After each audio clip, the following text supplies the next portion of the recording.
We spend an extraordinary amount of time and energy celebrating the starting line. Think about it.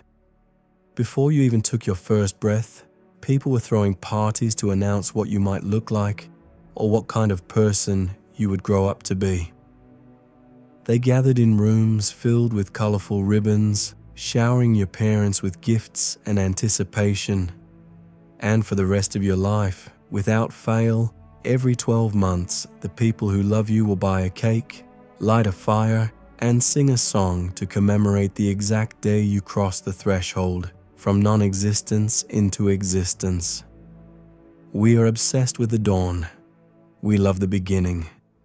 But there is another threshold, a destination that every single human being currently breathing on this planet is actively marching toward.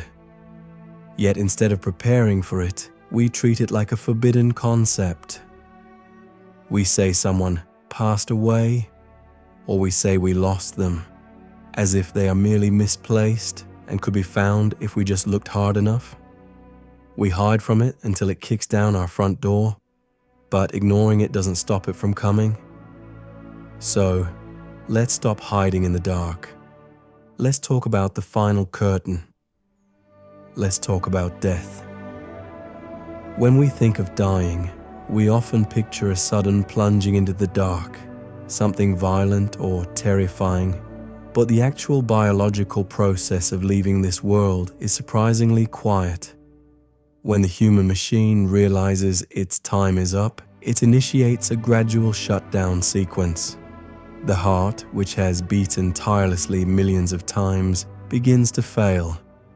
The radiant warm glow of life, that summer sun beneath your skin, fades away. It is replaced by the pale, quiet hues of deep winter. Hands and knees take on a grey-blue tint, and then the breathing changes. It becomes erratic. It's a medical phenomenon known as Cheney-Stokes respiration, and it is a haunting rhythm to witness. A few rapid, shallow breaths, followed by a long, heavy, agonizing pause. Silence fills the room.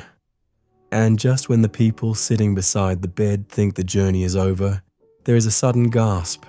Another breath. The body hovers on the threshold, taking longer and longer pauses until eventually a pause comes, and the gasp never follows. The silence becomes permanent. But what is actually happening to the person during that lingering? To the observer in the room, it looks like a struggle. But hospice workers and medical professionals hear the exact same thing from those floating close to the edge. It doesn't feel like a violent tearing away. It feels like a return, a sense of deep readiness, like being enveloped in the arms of nature, returning to the absolute comfort and safety of the womb. People seem intensely aware of what is happening, and incredibly they can often control it. They will hold on, suspending themselves in the doorway, waiting for a specific event, waiting for a daughter's flight to land, waiting to hear the words, "I forgive you," waiting to kiss a lifelong partner one last time. We know who is knocking at the door. We put our house in order, and only when we are entirely ready, we turn the key, step out, and slip into unconsciousness as the curtains finally close. That is the biological end. It is irreversible, or so we think, because there is a space just past that doorway that remains one of our greatest mysteries. Thousands of people have crossed that line, their hearts stopped, medically and legally declared dead, only for modern medicine to pull them back. And when they return, they bring stories. We call them near-death experiences. You have likely heard the old cliché that right before you die, your life flashes before your eyes. It turns out this is a widely reported phenomenon, but it doesn't happen the way you might expect. When the final movie reel plays, it doesn't show you the big moments you framed on your wall. It doesn't show your wedding day or your college graduation. The montage is beautifully, incredibly mundane. It's the feeling of riding your bicycle on a Tuesday afternoon when you were 10. It's sitting at a desk, randomly checking an email. It's staring at a pet. It's the quiet moments you thought had slipped through the cracks of your mind forever. Take the case of a young man who was resuscitated after flatlining. He remembered his life review vividly. One specific scene played over and over. He was staring at a fluffy white cat while climbing a specific set of carpeted stairs. When he woke up, he had absolutely no memory of this in his waking life. He drew the layout of the stairs, the apartment, and the cat and showed it to his mother. She was stunned. He had flawlessly described an apartment building they lived in with a roommate who owned a white cat. The catch? They moved out of that apartment when he was only 14 months old, which forces a terrifying and beautiful question. Is anything ever truly forgotten? Does the human brain record every single second of our existence, storing it in a vast locked library, only granting us access to read the book one last time before the lights go out? And then there is the profound question of what happens when we leave the body entirely. Science tries to explain away the bright lights as a dying brain dumping chemicals to comfort itself. But how do we explain impossible perspectives? Consider the college freshman who overdosed and flatlined in the back of a moving ambulance. For 3 entire minutes, there was no heartbeat, no breath, no life. Yet when they stabilized days later, they asked to speak to the paramedic who worked on them. The paramedic with the bright mint green hair. The student hadn't seen this with their physical eyes. They watched the entire frantic resuscitation from a third-person perspective, floating near the roof of the ambulance, looking down at their own lifeless body. Are we truly just a random collection of atoms and molecules blindly reacting to stimuli? Or is there a passenger inside the vehicle? A soul that can simply step outside when the engine breaks down forever? Humanity has wrestled with this since the dawn of time. If you go back 10,000 years to the caves of Kapsa in Israel, you will find our ancient ancestors didn't just toss their dead aside. They carefully laid them in coffins. They adorned them with garments, placed trinkets by their sides, and left them with food for an unseen journey.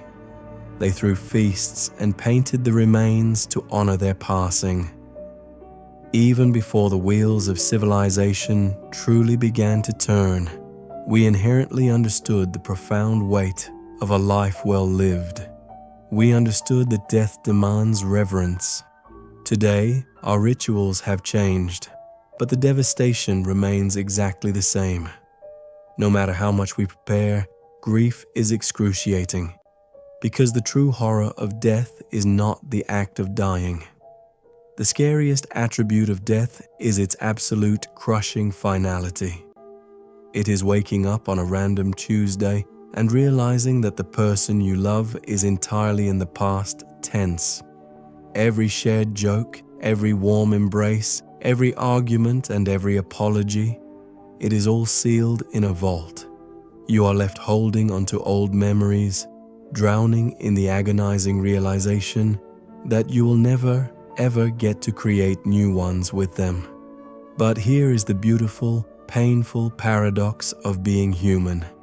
It is exactly this terrifying finality that gives our lives any meaning at all. If we lived forever, time would be worthless. If there was no ending, the story would have no stakes. The absolute guarantee that our time is painfully brief is what gives us the courage to love fiercely. It is the ticking clock that forces us to experience everything we can in the short time we have. It teaches us to be kind, to leave an impact, because one day we will be lying in a casket, completely unable to defend ourselves, relying solely on the eulogies of those we left behind. So, the next time you find yourself in the hardest room in the world, the next time you are sitting beside someone whose clock is winding down, do not be consumed by the terror of the moment. Remember that what feels like an agonizing rip to you might feel like a warm, peaceful embrace to them. Do not let them slip away in a room filled with heavy, anxious silence. For those final hours, sit with them, squeeze their hand, talk to them, tell them about the chaotic, beautiful experiences you shared. Talk about the pets they loved, the mistakes they made that you both laughed about later. Talk about a life that was truly worth living, right up until the last breath. The earth will keep spinning, the birds will keep chirping. Every single thing in this universe must eventually come to an end. But what an absolute privilege it is to have been a part of the story,